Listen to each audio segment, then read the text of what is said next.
আসসালামু আলাইকুম আমার ভাই বোনেরা কেমন আছেন? আলহামদুলিল্লাহ আমি ভালো আছি। এই তো আমি দুপুরে খাবারের জন্য সব কিছু রেডি করে নিয়ে আসি। এখানে আমি আজকে রান্না করলাম কি লাল শাক রান্না করছি, ভাজি করছি লাল শাক, মাছ ভুনা করছি। কয়েক প্রকারের মাছ ছিল, রুই মাছ, গ্লাস কাপ এগুলো খাচ্ছিলাম, তা দুই এক টুকরা ছিল, তো ওই কয়েক টুকরা একসাথে করে থুয়েছি। মনে হয় পাঁচমিশালি মাছ রান্না করবো এর জন্য, তা আজকে সেই মাছটাই ভুনো করলাম। গতকালকে তেলাপিয়া মাছ কাঁচা ভুনো করছি, আমার ছেলে খেতে পছন্দ করে না ওটা, তা আজকে করকরা করে ভাজি করে দিয়েছি, খা আজকে ভুনা। ঝোলও রাখিনি, একদম মাখা মাখা করে রান্না করলাম, ওটা দিয়েই খাবে। ঘরের ভিতরে এক একজনে এক এক রকম খাইলে ভালো লাগে না, কেউ ভাজা পছন্দ করে, কেউ ভুনা পছন্দ করে, আমার একটা হইলেই হয়। যাই হোক, অনেক কথা বললাম, এই তো অবশেষে সব কিছু বেড়ে নিতেছি। আল্লাহ খাওয়াইলে এখন খাবো।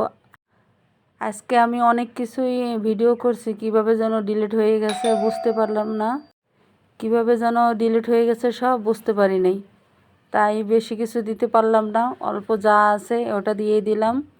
আপনারা কেউ কিছু মনে করবেন না, আজকে ভিডিওতে আমি অল্প স্বল্প কিছু নিয়ে নিলাম।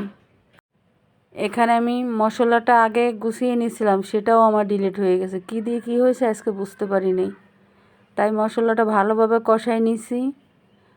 এখন মাছটাও দিয়ে একটু নাড়াচাড়া করে মাছটা দিয়ে নিলাম।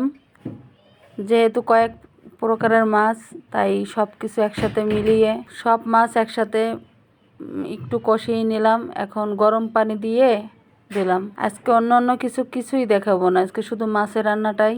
আমার মনে হয় যেভাবে আমি করতে চেয়েছিলাম সেভাবে হয় নাই। যাই হোক, যেভাবে যা রান্না করলাম তাই আপনাদের কাছে দিলাম, আপনারা কেউ কিছু মনে করবেন না।